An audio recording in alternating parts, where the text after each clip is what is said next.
Sir start होगी sir. ठीक है। Hello students,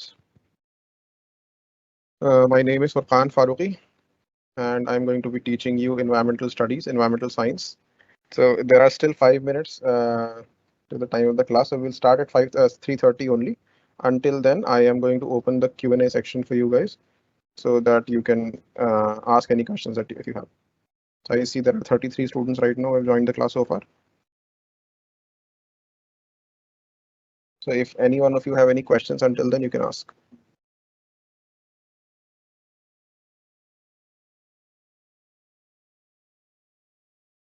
You can type your questions in the Q&A box, and regarding the exam syllabus, what we'll study, anything else, then we can address that.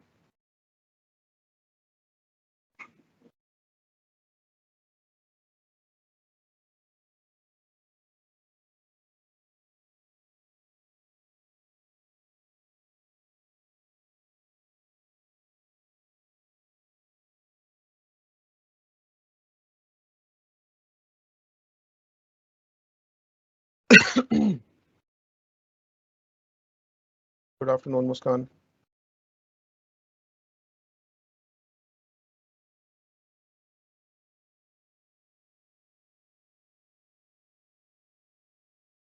What is the name of the book? The book is you can buy Iraq Barucha if you want to buy it from outside. Otherwise, there is the material that will be provided to you from SOL's team is good enough to study this subject.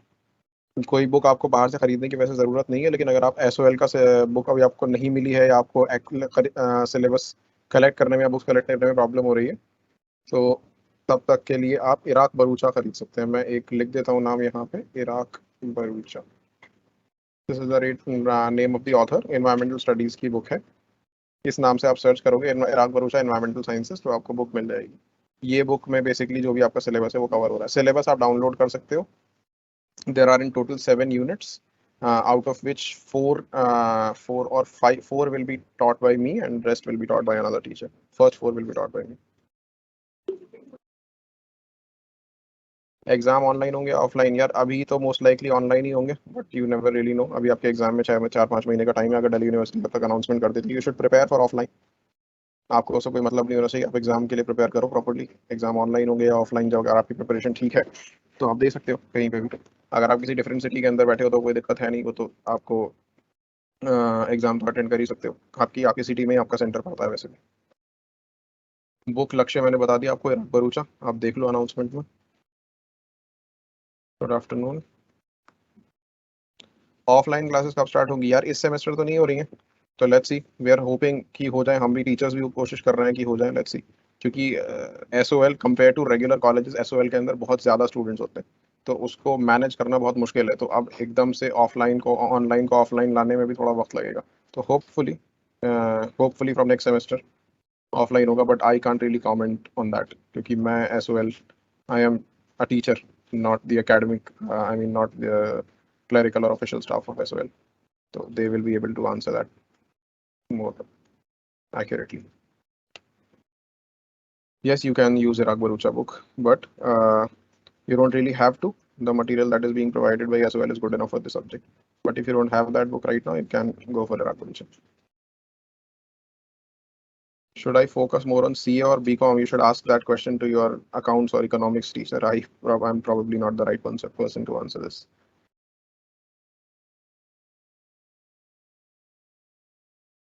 Is there any WhatsApp or Telegram group, sir?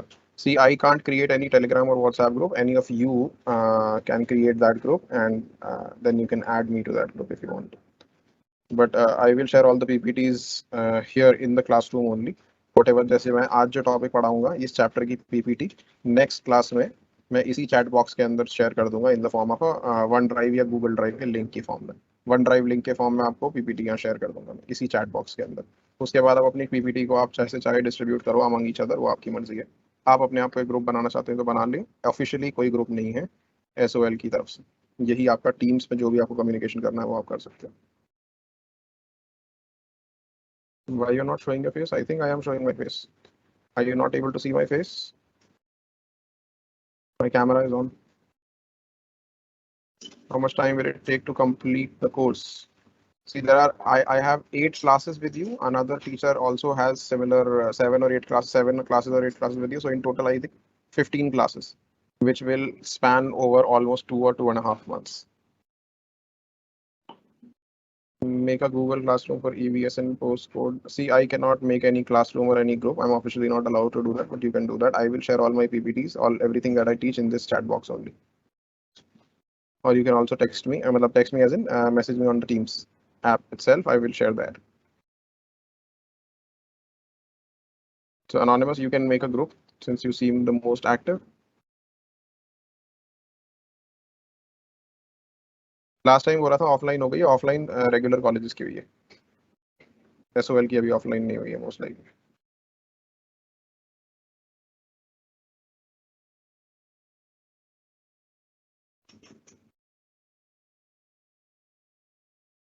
I will also share the link to the PDF book. Let me share it right here. Irak Barucha. There is, I have a PDF copy. Thanks for reminding this. I have a PDF copy of Irak Barucha. I will share it right here. Hang on a second.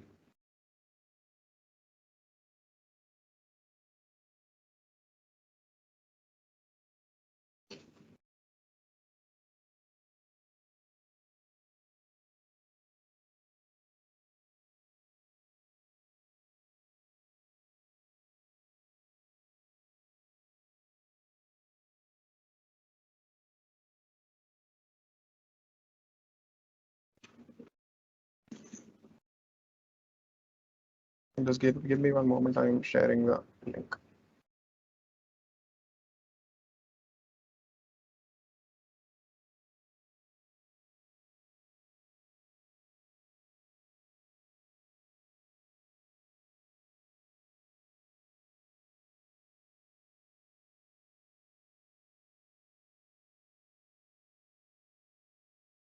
So I've shared the link to the book itself.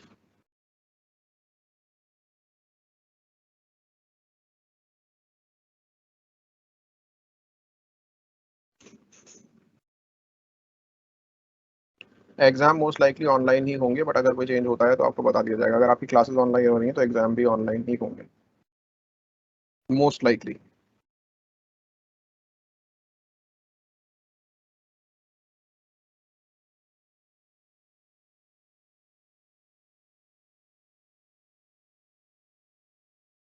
ठीक है, तो अभी हम फिलहाल start कर रहे हैं class. इसके बाद हम क्लास के बीच में मैं आपके डाउट्स दूंगा जो भी. तो I hope everyone is able to share see the PPT.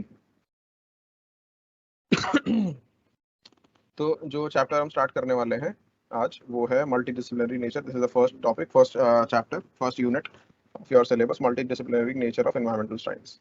Environmental science, environmental studies. तो इसके अंदर 4-5 टॉपिक 6 टॉपिक डिस्कस करेंगे. डेफिनेशन क्या है, मल्टी डिसिप्लिनरी नेचर का मतलब क्या है, एनवायरमेंटल स्टडीज क्या है, स्कोप क्या है इस चैप्टर का, importance, why do we have to study environmental science, public awareness, institutions क्या है जो environmental science को मतलब basically environment की protection या environmental awareness के लिए बनाए गए हैं, and what are the important people, what are the important individuals who have contributed in some way or the other towards preserving our environment.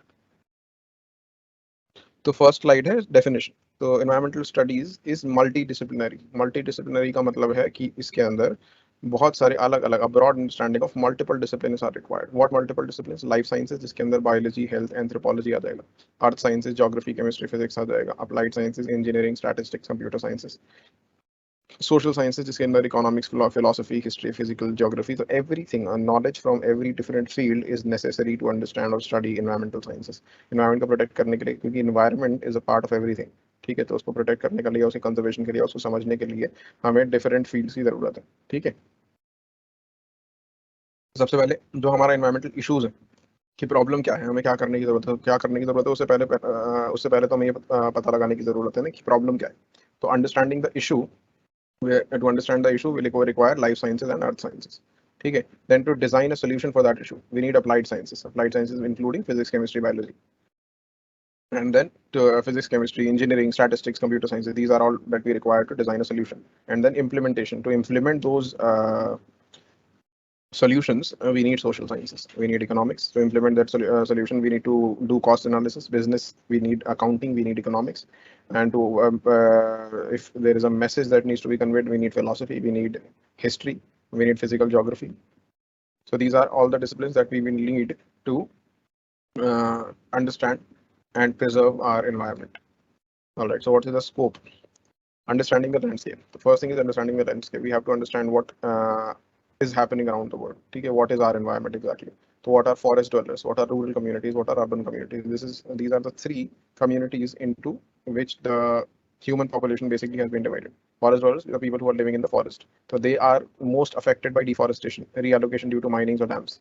Rural communities are most affected by droughts, floods, reduced agricultural productivity. Urban communities are most affected by pollution, excess solid waste, unsanitary habitation. So we have to divide the people into three categories: forest dwellers, rural communities, and urban communities. And then we have to identify what are the problems associated with each of these three communities. All right. So natural resources. Next thing that we have to understand, what natural resources do we have and how to use them so that we don't run out of them as quickly. So there are two types of natural resources: renewable and non-renewable. Renewable resources are those which are present in almost unlimited quantity. For example, the radiations of the sun. Sunlight is a renewable resource. So we have unlimited amount of that. Okay. Water is a renewable resource, but not fresh water, not drinking water, by the way. Water is a renewable resource, but not fresh water. The fresh water is not a renewable resource. All right. Geothermal energy is a renewable resource. इसके अलावा तो यही कुछ major ocean thermal energy is renewable resource. Alright. Sustainable development. Natural resources को use करने के लिए हम एक टर्म यूज करते हैं बहुत सारा, सस्टेनेबल डेवलपमेंट. तो there is a term written in front of it, you can see use the interest not the capital. Alright. Use the interest not the capital means basically you should use the resources that are being generated every year, not the deposits. ठीक है, you don't use it fast enough. इतना तेज use नहीं करना है कि उनके जो डिपॉजिट्स हैं वो खत्म हो जाए. For example, the rate at which we are mining coal and petroleum is so fast that we are actually running out of those resources. Similarly, we are using the soil's resources are so fast that we are running out of productive soil, basically fertile soil. So there is a campaign right now going on by some Sadhguru ji. Sadhguru एक campaign कर रहे हैं आजकल, save soil. So he is doing a motorbike ride around the world to spread awareness about the basically the importance of fertile soil in our land, fertile soil on earth.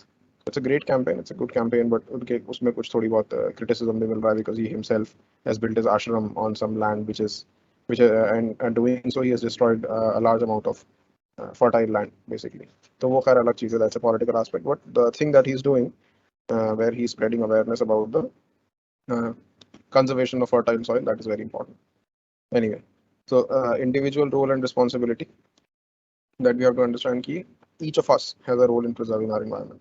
It's not our government, it's not the institution, it's not the scientists only. Each one of us has a certain role that we have to play to preserve this environment and leave this earth in a condition that is livable for our future generations. In fact, it's not about future generations anymore. We are seeing the effects of climate change right now. You can see in Delhi, this April it broke the records of almost past 70-75 years. It was the highest temperature that is ever recorded. So climate change is not an issue of the future anymore. It is the issue of the present. Right now, currently, we are being affected by climate change. So you have to understand that fact and act accordingly. Overpopulation is one of the biggest problems that is affecting the climate change. More people require more resources. More resources require more consumerism, leads to more consumerism.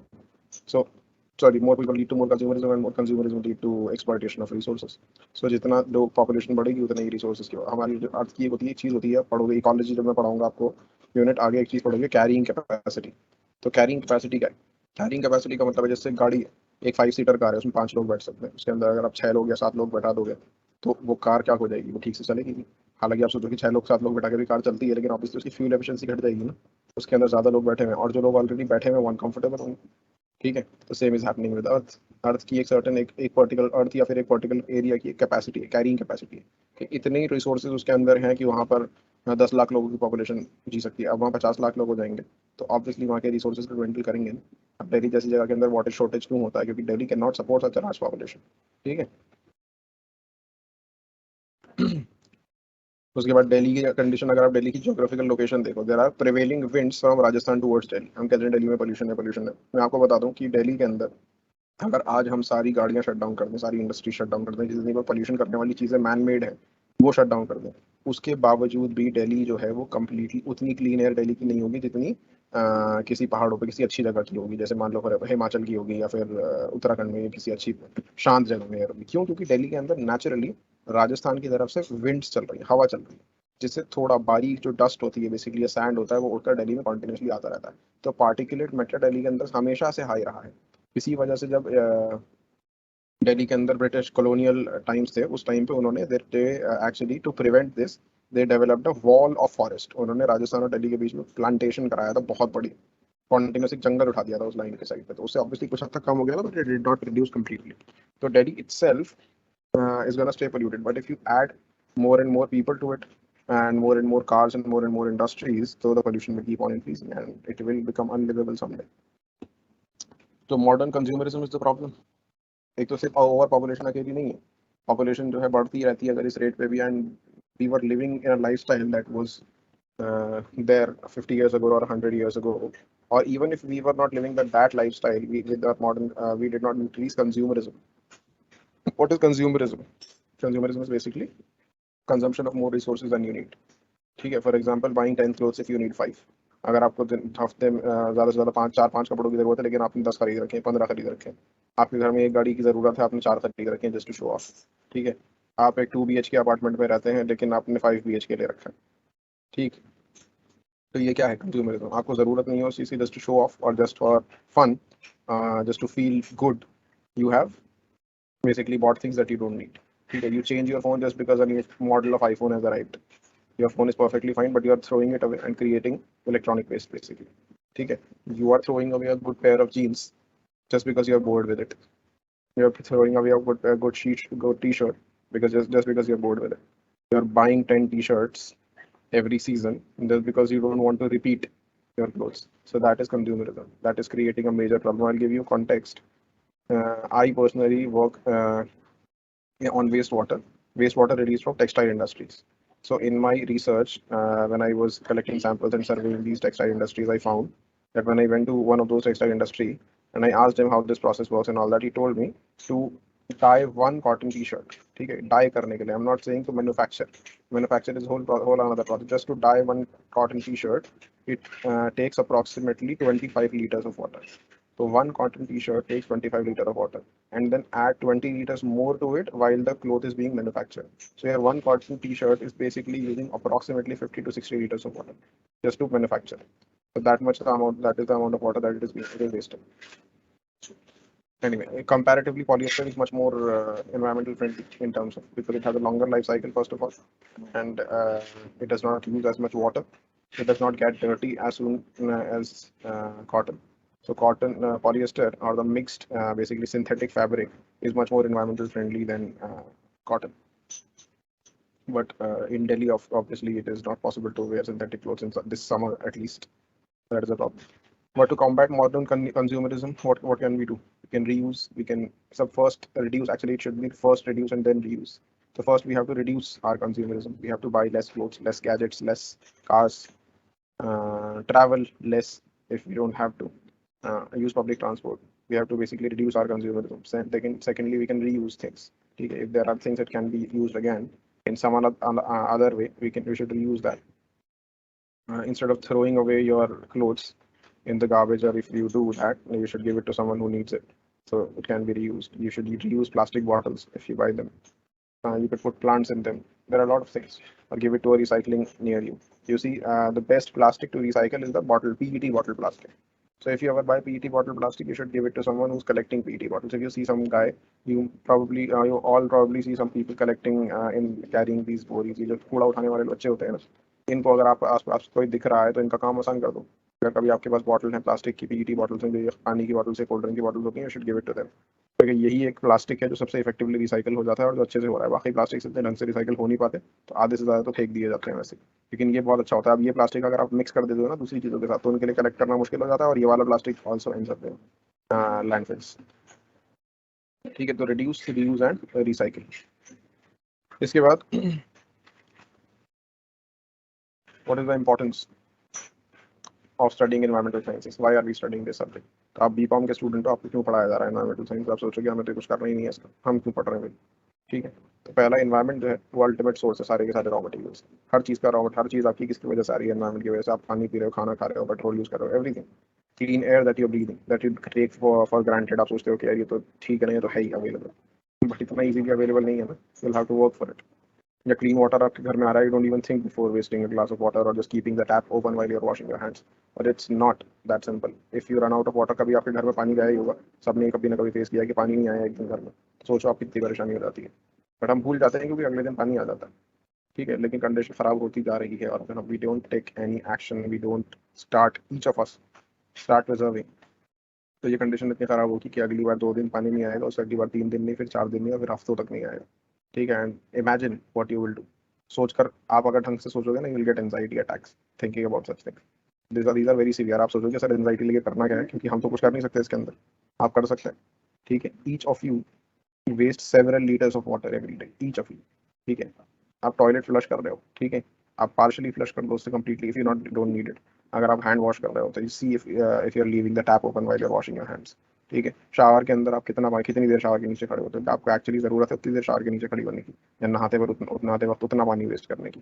ठीक है, आपके घर में RO लगा हुआ है, क्या आप आरओ का पानी कलेक्ट करके ये रीयूज करते हो? आरओ के नीचे जो एक्स्ट्रा पानी निकलता है, या उसको आप नाली में बहा रहे हो?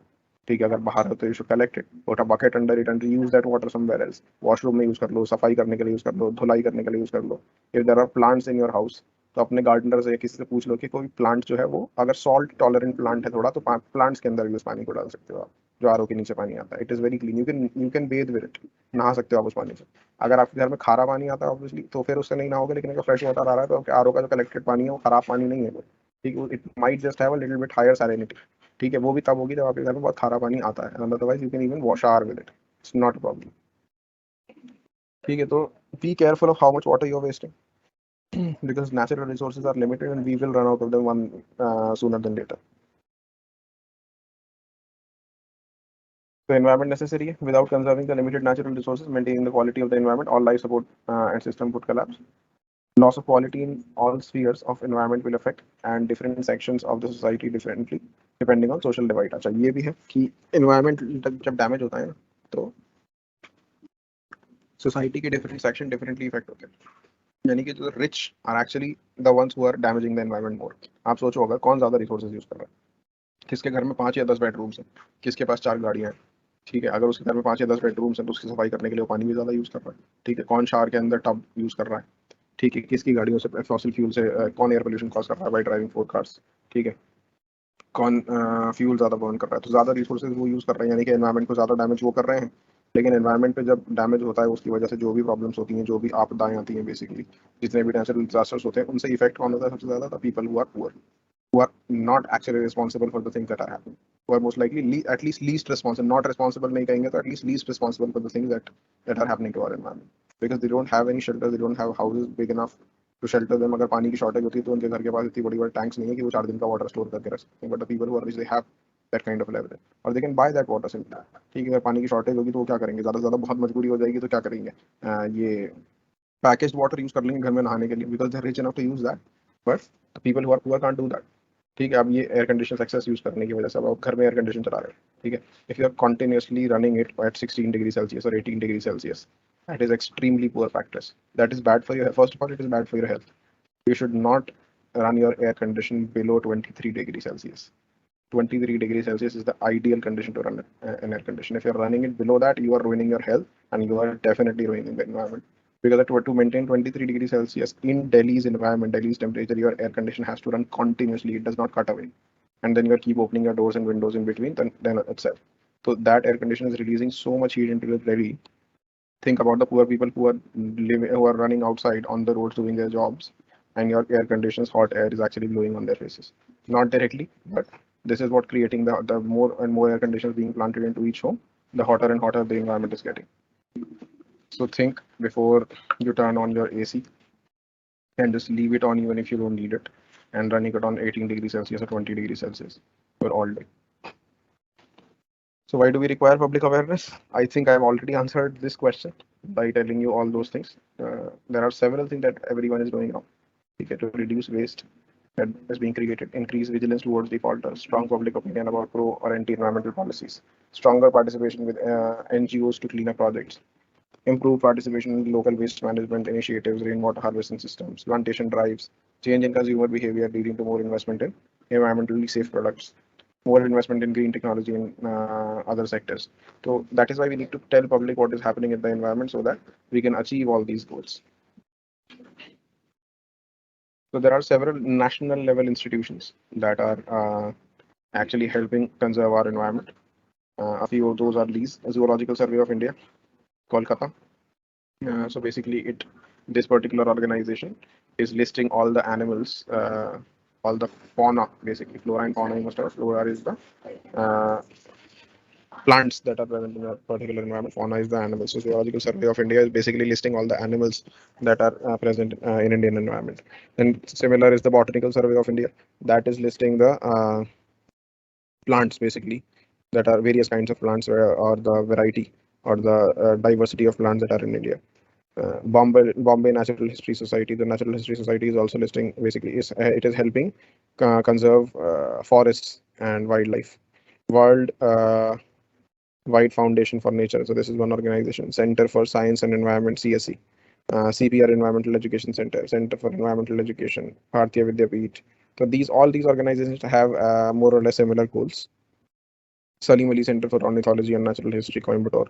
So these are different various organizations in India mostly. All of them are in India that are working towards conserving our environment. All right. Before I move on to the next slide, I'll take a few questions of yours. If anyone of you have any questions, you can ask now.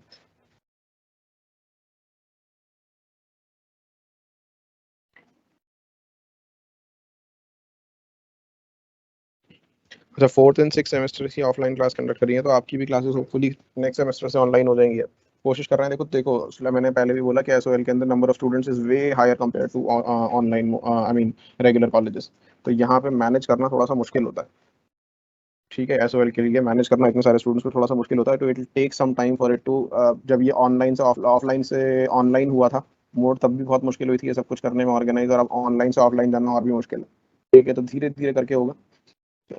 People in the SOL are working really hard and trying their best to bring you back to the offline classes. अगर exam, अगर ये classes online हो रही हैं तो exam भी most likely online ही होगा।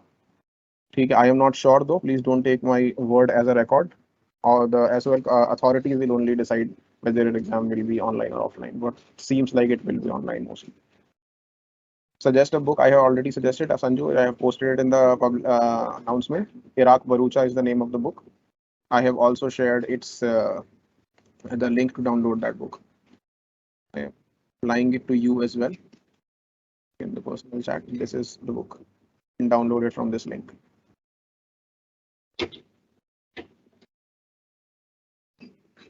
Chapter 1. Sonakshi Gupta, we are doing Chapter 1, Unit 1, Multidisciplinary Nature of Environmental Sciences. I can't see. I think there is some problem with your connection there. Sir class 3 o'clock में start होता है, 3:30 class start होती है, 3:30 से 4:30 class का timing है। SOL को offline strike करने से कुछ नहीं होगा Abhishek, they are trying really hard to bring it offline only. Everybody wants to bring it back to offline only, तो आपको स्ट्राइक करने की जरूरत नहीं है इसके लिए। You welcome Himanshu. It's a black screen.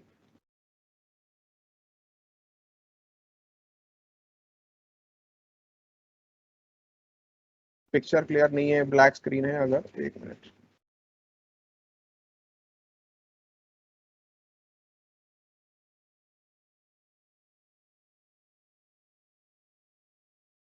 I hope अभी क्लियर है। ब्लैक स्क्रीन तब आएगा जब मैं आपके क्वेश्चंस लूंगा, और अगर पिक्चर क्लियर नहीं है तो ऐसा नहीं होना चाहिए, वैसे तो आपको दिखना चाहिए। बुक का नेम है इराक बरूचा, जिसको भी डाउनलोड करनी है मैंने लिंक शेयर कर दिया है।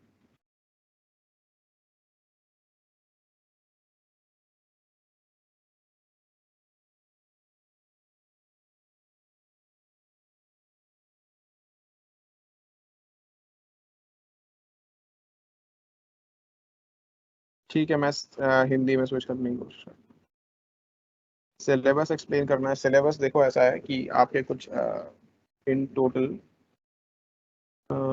एक minute,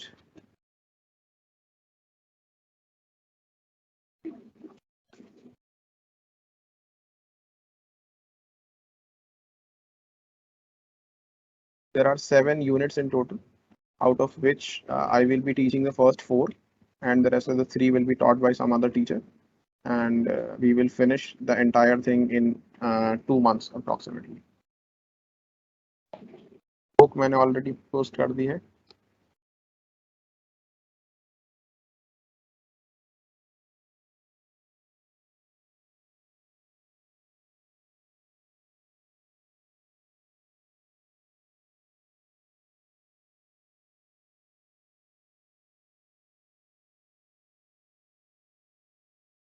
The first 4, and the rest of the 3 will be taught by some other teacher. And we will finish the entire thing in 2 months approximately.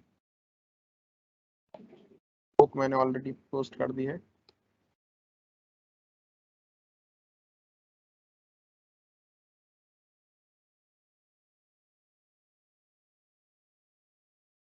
Study material that you got is not similar to the PPT. See as thing, okay, मैं ना एक बार ये confusion पहले भी हो रहा था। I will ask the as well to send me the study material as well so that I can modify.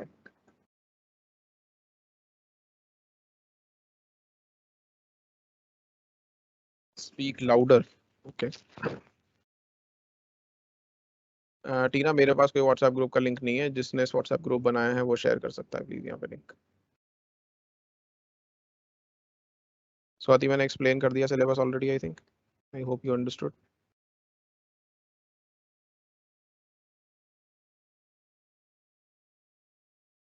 Solution एक ही है, बस अमीर बनो। नहीं, ये सोल्यूशन नहीं है यार। अमीर बनो, obviously everybody should try to be rich, try to be successful, but ऐसे अमीर मत बनो जो एनवायरनमेंट को डिस्ट्रॉय कर रहे हैं। अमीर बनो, रिस्पॉन्सिबल अमीर बनो, and also be responsible citizen. ठीक है, be kind towards other fellow citizens.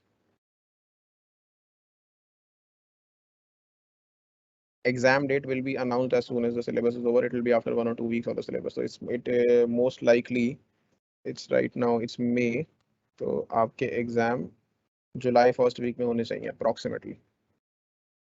June and में या जुलाई फर्स्ट वीक में आपके एग्जाम होने चाहिए, फर्स्ट सेकेंड वीक में। कोयम्बटूर कहाँ है यार? मैप पे सर्च करके देख लो कहाँ है।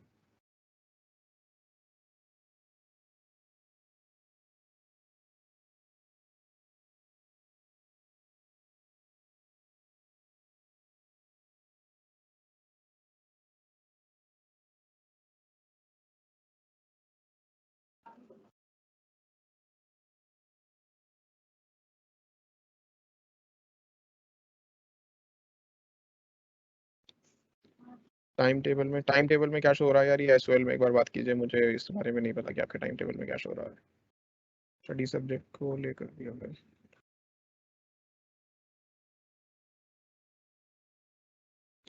जी बिल्कुल। अभी तो देखो ऐसे हिमांशु, ऐसा है कि इन्वायरमेंट को अवेयरनेस को लेकर, इन्वायरमेंटल स्टडीज के सब्जेक्ट को ही लेकर अवेयरनेस की बहुत कमी है। बहुत सारी यूनिवर्सिटीज इंडिया में ऐसी हैं जो पढ़ा ही नहीं रही है सिलेबस को। ठीक है, अभी ये है कि दिल्ली यूनिवर्सिटी ने, कुछ बड़ी यूनिवर्सिटी ने इसको कंपलसरी कर दिया सबके लिए। आप बीकॉम स्टूडेंट्स होने के बावजूद भी ये सब्जेक्ट पढ़ रहे हो, which is a good thing, because everybody, आपको पास ही तो करना है सब्जेक्ट। आपका कोई स्कोर थोड़ी चेक करेगा। लेकिन आप इसकी क्लासेज अटेंड करोगे, थोड़ा बहुत पढ़ोगे, तो थोड़ा बहुत तो आपके अंदर अवेयरनेस आएगा ना। यू इंस्टेड मतलब instead of being completely in the dark, you will learn something. Maybe some people, some of you will get inspired enough to do something about it, or at least the other who are not getting completely inspired, वो at least अपने lifestyle में थोड़े बहुत changes कर लेंगे। तो ये जरूरी तो है। इसका अवेयरनेस बढ़ाने के लिए आप सिंपली ये करो, talk to your friends, make. अब देखो आजकल प्लेटफॉर्म्स हैं आपके पास बहुत इजीली करने के लिए। यूट्यूब है, ठीक है, इंस्टाग्राम है, टिकटॉक बनाते हो आप, इंस्टाग्राम पे रील्स बनाते हो, तो मेक रील्स अबाउट इट। ठीक है, पोस्ट डालो, सोशल मीडिया का यूज करो सबसे इजीली। अभी आपकी यंगर जनरेशन, जो यंगर जनरेशन है, सभी सोशल मीडिया यूज कर रहे हैं, ऑलमोस्ट सभी सोशल मीडिया यूज कर रहे हैं। So reach out to people through social media, make them aware, दिखाओ उन्हें कि क्या प्रॉब्लम्स क्रिएट हो रही हैं कि एनवायरमेंटल पोल्यूशन की वजह से।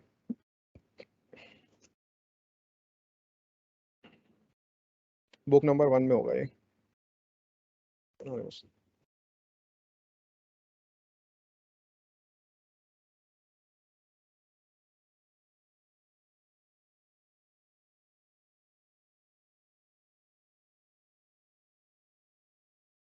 Exam date of second sem, देखो एग्जाम डेट अभी फाइनलाइज नहीं है, लेकिन मोस्ट लाइकली जून एंड या जुलाई के फर्स्ट सेकंड वीक के अंदर ही आपके एग्जाम हो।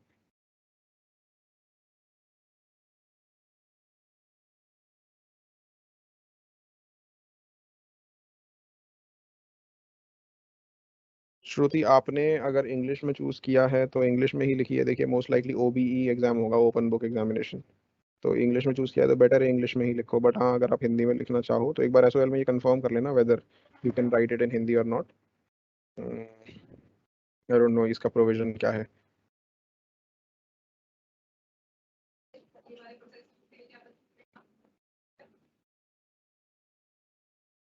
बुक नंबर 1 है anonymous. You're not able to copy what link? Which link? The book link that I shared. You will be able to take class.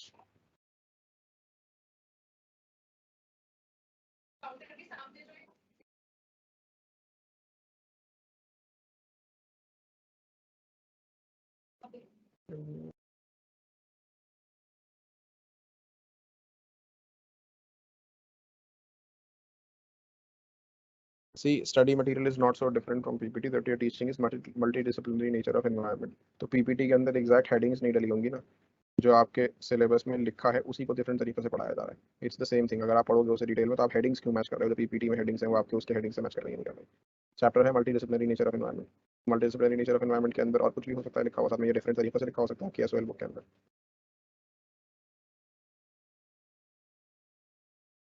Hindi medium के लिए भी आती है इराक बरूचा की बुक, आप ले सकते हो मार्केट से। हिंदी यही same book Iraq Bharucha Hindi में भी आती है।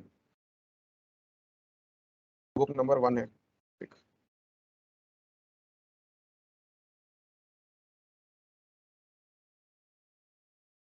How many chapters are in EVS? There are 7 chapters in total, out of which 4 I will be teaching. The rest 3 will some other teacher will teach you.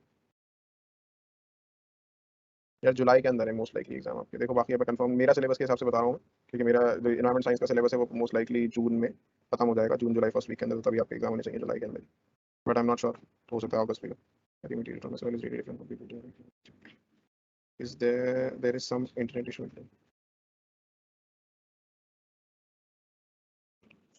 So I'm sorry, I'm not sure about when your results will come out. Minimum marks 40% होते हैं I think to pass the exam. PPT का link मैं share कर दूंगा। हाँ, recorded videos भी available होंगी after your the lectures happen. Okay, I am pinning the WhatsApp group link. तो ये व्हाट्सएप ग्रुप जो बनाया है इसका लिंक भी मैं पिन कर रहा हूँ। इस सुमित ने व्हाट्सएप ग्रुप क्रिएट किया है, उसका लिंक है। मैं पीपीटी का लिंक भी आपसे शेयर कर देता हूँ।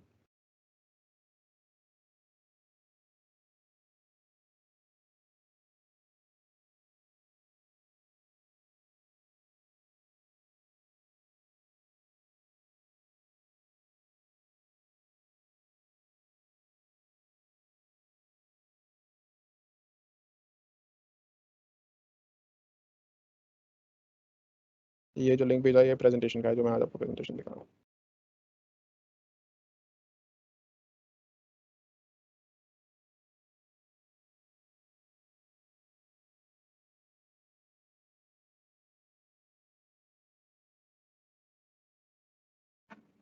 आपको कॉलेज के दर्शन कब होंगे? यार कुछ नहीं कह सकते कब दर्शन होंगे, बट होपफुली नेक्स्ट सेमेस्टर।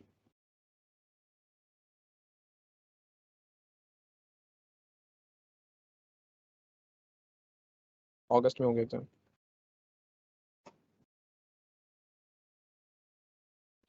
वही वाटर रिसाइकल होकर वापस आता है।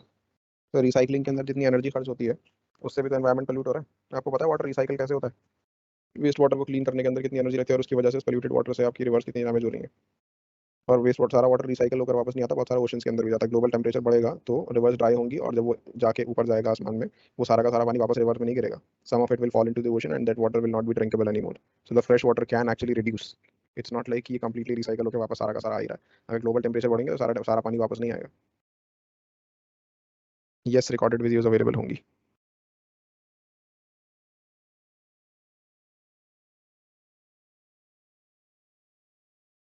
हाँ, तो एकेडमिक कैलेंडर में अगस्त में है, तो फिर अगस्त में ही होंगे एग्जाम मोस्ट लाइक।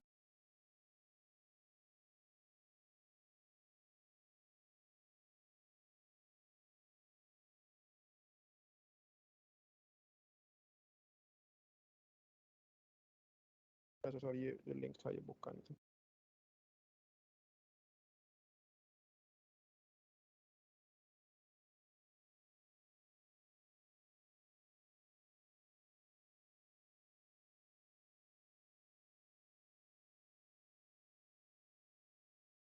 प्रतिमा सॉरी, मैंने आपको दो लिंक भेजे, एक प्रेजेंटेशन का लिंक है और एक बुक का लिंक है।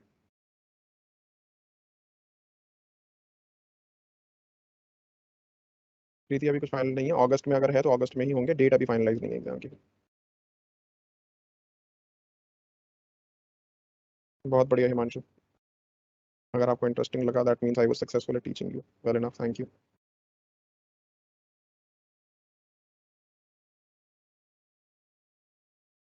Until when we are going to switch completely renewable resources, देखो रिन्यूएबल रिसोर्सेज एक्सेस पे बहुत डिपेंड करती हैं, हम कोशिश कर रहे हैं बट इन नेक्स्ट अलग अलग सेक्टर्स के अंदर डिपेंड करता है। इन एटलीस्ट व्हीकल सेक्टर के अंदर रिन्यूएबल रिसोर्सेज पे शिफ्ट करना थोड़ा रिन्यूएबल, अब व्हीकल के अंदर इलेक्ट्रिकल व्हीकल पे शिफ्ट करना बेनिफिशियल लग रहा है इस टाइम पे, तो लग रहा है कि अगले 15-20 साल के अंदर ऑलमोस्ट 90% शिफ्ट हो जाएगा इलेक्ट्रिक व्हीकल पे। अब बाकी जहाँ तक बात है कि सोलर पे कब तक कंप्लीटली शिफ्ट हो पाएंगे या हाइड्रोथर्मल पे कब तक कंप्लीटली शिफ्ट हो जाएंगे, that may take 50-100 years, you never really know, और it may not happen completely, क्योंकि some remote areas will always require fossil fuels in some way, क्योंकि जितना instant energy high calorific value से वो दे सकते हैं उतना प्रॉब्ली अवेलेबल नहीं होगा। हाँ, अगर हम न्यूक्लियर के ऊपर न्यूक्लियर में सक्सेसफुल हो पाए, न्यूक्लियर एनर्जी के स्पेशली फ्यूजन में, ठीक है, आने वाले 10 साल 15 साल 20 साल 25 साल के अंदर, तो this switch will be very very fast. So it's very we are it is happening at a faster rate, but it is not very clear. The timeline is, we can't, nobody can actually tell you what exactly the timeline will be, how much time will it take to shift completely.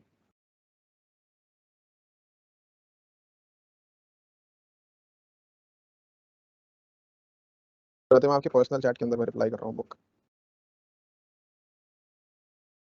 Recorded videos available होंगी, yes. Total 7 units हैं। हाँ, तो introduction to environmental science जो है पहले chapter का नाम, उसका अंदर उसका मतलब यही है basically, multi introduction to environmental science या multidisciplinary nature of environmental science, it's the same thing.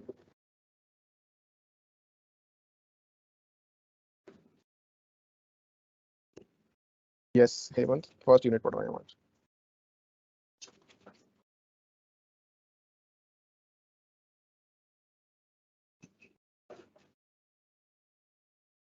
Most likely exam online होगा, but you can't really say for sure.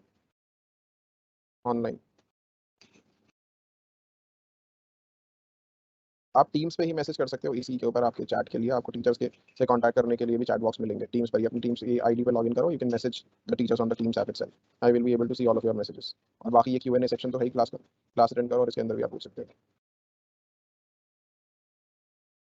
जो व्हाट्सएप ग्रुप मैंने सेंड किया था, just hang on a minute, मैं अपना number भी announcement में शेयर कर रहा हूँ, तो अगर आपने व्हाट्सएप ग्रुप बनाया है तो you can add me there.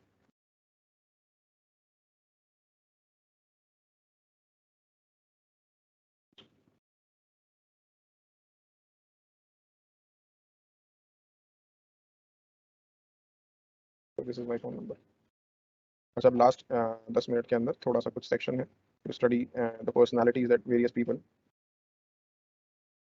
यार अनोनिमस मैं श्योर नहीं हूँ कि एग्जाम ऑनलाइन ही होंगे, बट मोस्ट लाइकली क्योंकि आपका सिलेबस ऑनलाइन कंप्लीट हो रहा है तो एग्जाम भी ऑनलाइन ही होने चाहिए, दैट इज माय लॉजिक।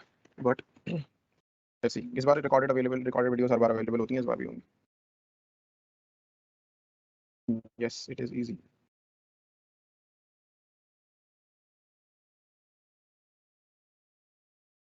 तो बेसिकली 7 यूनिट जो है ना, उनको मल्टीपल चैप्टर्स में डिवाइड किया गया है अजय।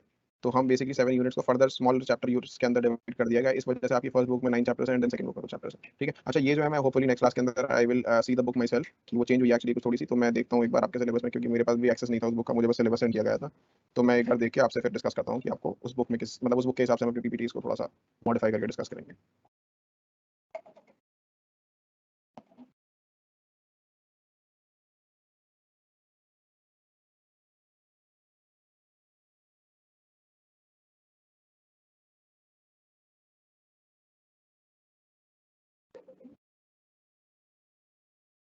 वो थर्ड लिंक शायद व्हाट्सएप ग्रुप के लिए है, व्हाट्सएप ग्रुप में।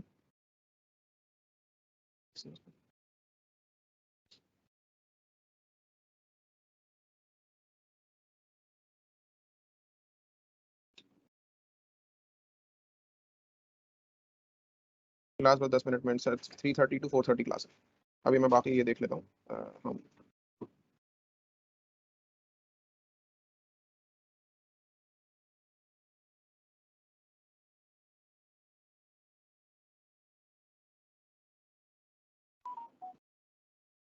नेशनल इंस्टीट्यूशंस के बाद हमारा जो टॉपिक है वो पीपल एनवायरनमेंट। तो what are the different people that have contributed to environmental conservation in some way or the other.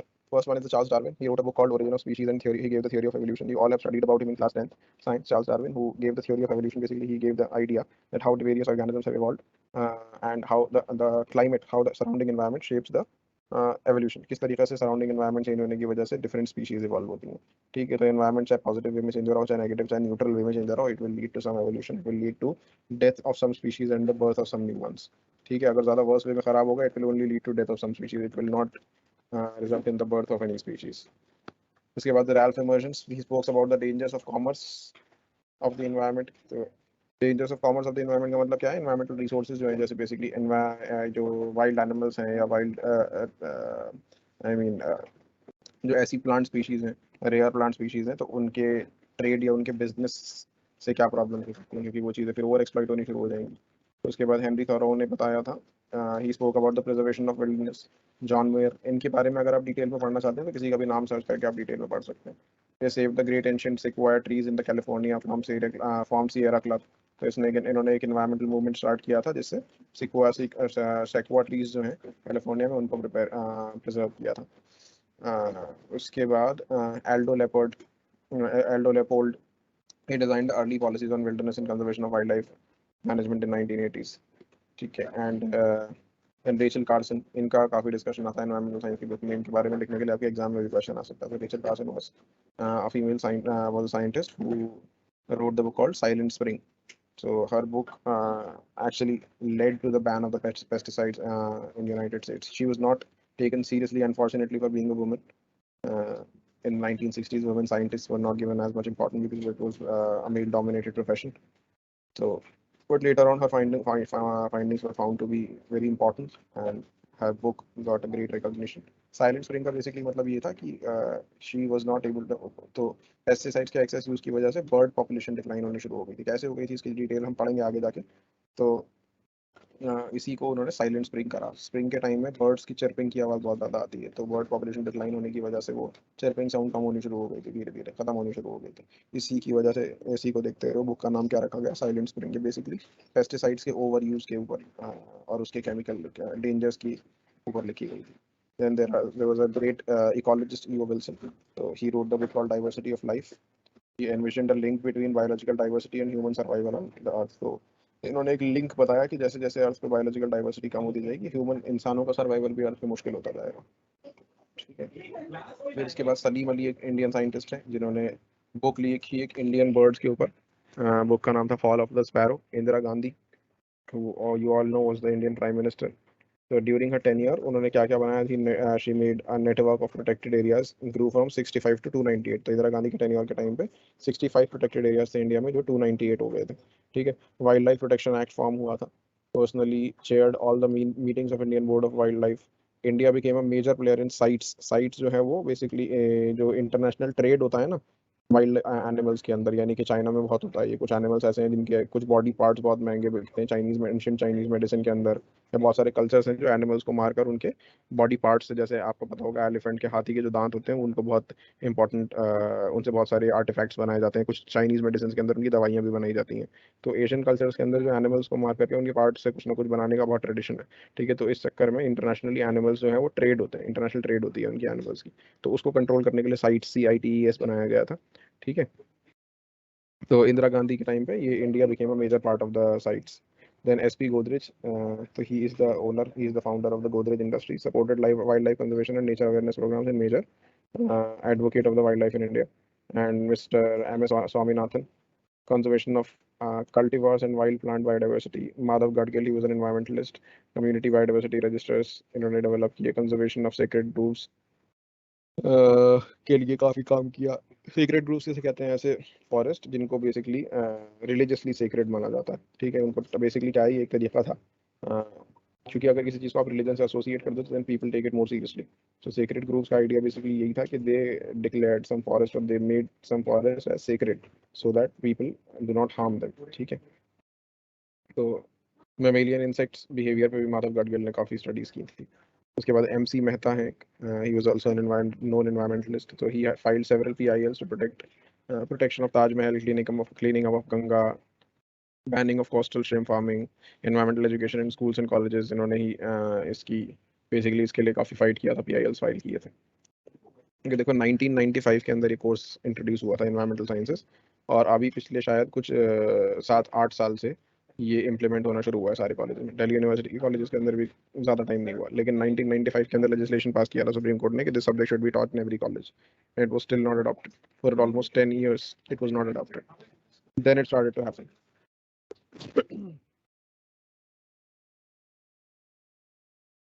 Anil Agarwal, the State of India's Environment. So he is the guy who has started a magazine called, started a magazine called State of India's Environment. Yeah, so he founded the Center for Science and Environment, CSE. Medha Patkar, she's a tribal right activist. And Sundar Lal Baguna, ये इनकी photo है. He is a known environmentalist. So apart from his efforts to protect the forest of Garhwal, he also opposed the formation of the Tehri Dam. तो Tehri Dam को रोकने में इनका काफी बड़ा हाथ था. तेरी डैम को रोकने में, आई तेरी डैम के अंदर रोक तो नहीं पाए वो, unfortunately. There are some honourable mentions, for example Amrita Devi and Gaura Devi. इनके बारे में हम पढ़ेंगे. लास्ट यूनिट जो है बेसिकली इन्हीं डिफरेंट पर्सनालिटीज के बारे में है. तो ये फर्स्ट चिपको आंदोलन जो था वो अमृता देवी ने किया था जोधपुर राजस्थान के अंदर, कीकर के पेड़ों को बचाने के लिए. गौरा देवी जो थी उन्होंने गढ़वाल के अंदर एक सिमिलर टाइप का, चंडी प्रसाद भट्ट, सुंदरलाल बगुना इनके साथ मिलकर चिपको आंदोलन किया था. तो फर्स्ट चिपको आंदोलन 1730s में हुआ था जो अमृता देवी बिश्नोई ने किया था, एंड सेकंड उसके बाद मेजर जो था वो गौरा देवी में. इस तरह के कई सारे आंदोलन जो है वो मल्टीपल टाइम्स इंडिया के अंदर हो चुके हैं. लास्ट में there are some points to know. आप हैम्बर्ग कनेक्शन क्या है ये सर्च करिए. This is your homework that you can try. Hamburg connection क्या है, ट्रेजेडी ऑफ कॉमन्स किसे कहते हैं, थॉमस माल्थस ने क्या बोला था, and what is environmental Kuznets curve. So these are some topics I'll leave you with. You can go ahead and take a screenshot of this and look it up what these things are.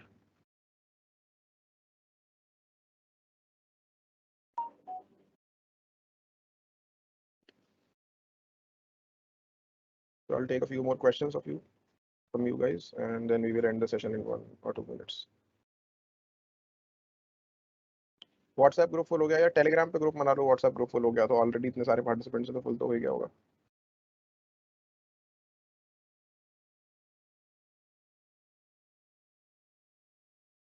ये first chapter चल रहा है, introduction to environmental studies. वैसे PPT का नाम multi disciplinary nature of environmental studies था, but it means the same thing. First unit आज ही स्टार्ट हुआ है बस. यार मैंने ग्रुप फॉर्म नहीं किया है ये, और ना मैं कर सकता हूँ. तो आप अपने आपस में ग्रुप बना लो. मैं आपसे जो भी शेयर करूंगा वो मैं यहीं इसी चैट के अंदर शेयर करूंगा. थैंक यू पूजा.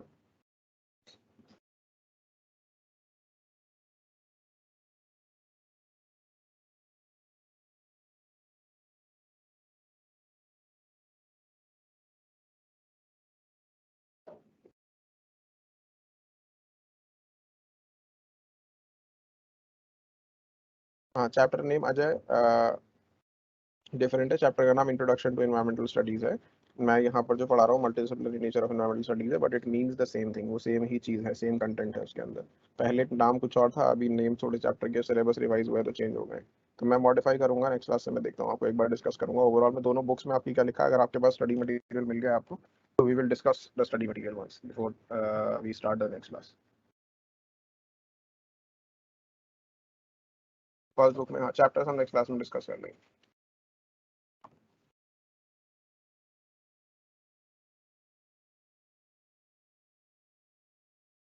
अगर पॉसिबल है तो टेलीग्राम पे ग्रुप बना लो आप लोग. व्हाट्सएप के तो ग्रुप फुल हो जाएंगे, फिर आप ग्रुप 1, ग्रुप 2, ग्रुप 3 ऐसे करते रहोगे कि ग्रुप फुल होता रहेगा, फिर सारे ग्रुप में पोस्ट करना पड़ेगा. इट्स बेटर टेलीग्राम पे बना लो एक बार.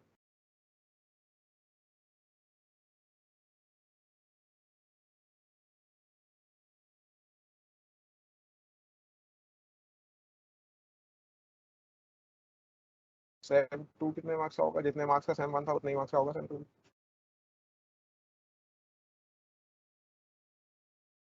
सुमित मैंने कर लिया है. हाँ मैंने लिंक कॉपी कर लिया. I will also join this group.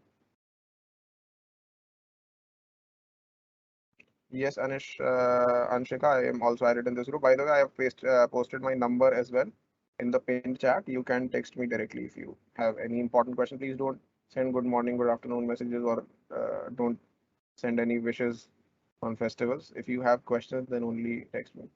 Then, if I get a lot of messages, I don't get time to answer all of them.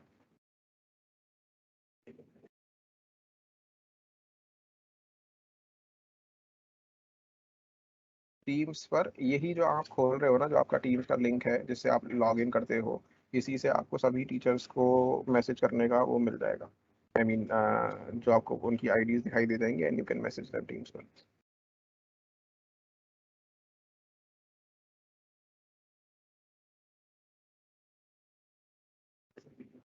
Result में कोई डिले चल रहा होगा ऑलरेडी, इसलिए स्टार्ट कर दी है सेमेस्टर 2 की क्लासेस, वरना आ जाएगा आपका रिजल्ट। अगर आप बाई चांस फेल हो भी गए तब भी आपको सेमेस्टर 2 तो अटेंड करना ही है ना, क्योंकि सेमेस्टर 1 के एग्जाम जिस सब्जेक्ट में आप फेल हो गए वो वैसे भी आपको सेमेस्टर 3 में देने हैं। सेमेस्टर 1 में अगर आप फेल हो गए तो उससे आपके सेमेस्टर 2 अटेंड करने या ना करने में कोई फर्क नहीं पड़ता है।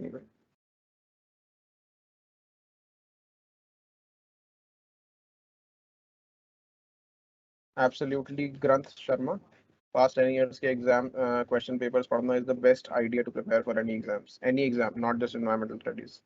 प्रीवियस ईयर पेपर से पढ़ना सबसे अच्छा आइडिया होता है किसी भी एग्जाम के प्रिपरेशन के लिए। मतलब आई एम नॉट सेइंग कि उसकी जो पास्ट 10 ईयर वाली जो वो कुंजियां आती हैं, छोटी छोटी जो किताबें आती हैं किसी बेकार से ऑथर की, वो पढ़ के उसमें से आंसर्स मत पढ़ना। पास्ट 10 ईयर के क्वेश्चंस देखो and find the answers from a genuine book, SOL material और इराक भरूचा और एनी अदर गुड बुक। अगर कोई पास्ट 10 ईयर की सॉल्व हुई हुई कोई बेकार सी आपको किताब मिल रही है तो वो खरीद के उसके आंसर्स मत लिखना।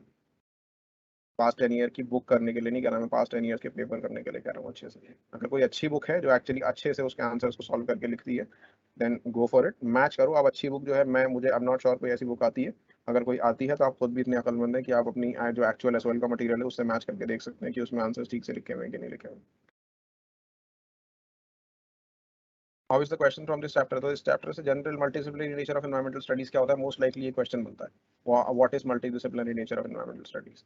ठीक है, जनरली ये क्वेश्चन बनता है इस चैप्टर से। तो क्यों इन्वायरमेंटल स्टडीज की इंपॉर्टेंस क्या है, क्या अवेयरनेस, क्या इंपॉर्टेंस है, क्या स्कोप है, और क्या होता है मल्टी डिसिप्लिनरी नेचर, जनरली ये क्वेश्चन आते हैं।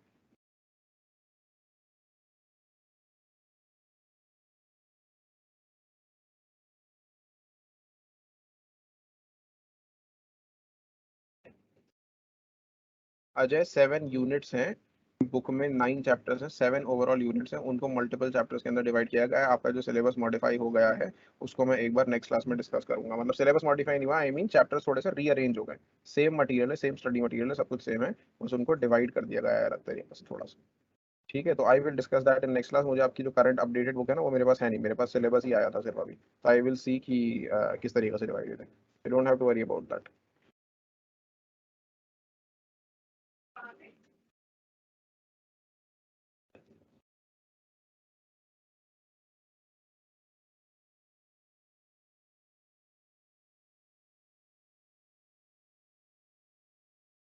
अगर ओबी एग्जाम होता है तो जनरली ऐसे टाइप क्वेश्चंस आएंगे, किसी ने क्वेश्चन पूछा क्वेश्चंस किस टाइप के आएंगे, तो ऐसे राइटिंग टाइप क्वेश्चंस आएंगे जहां आपको